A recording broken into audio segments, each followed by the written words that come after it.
Hey there!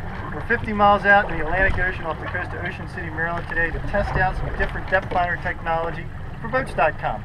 Now, we don't want to just regurgitate press releases. We really want to look at this stuff in depth and give you the straight scoop.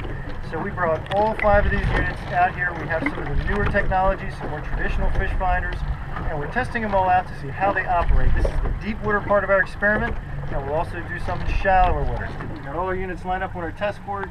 The transducers are out the back on our transducer sled, and I bet you're wondering what we found out. Well, you're going to have to read the article.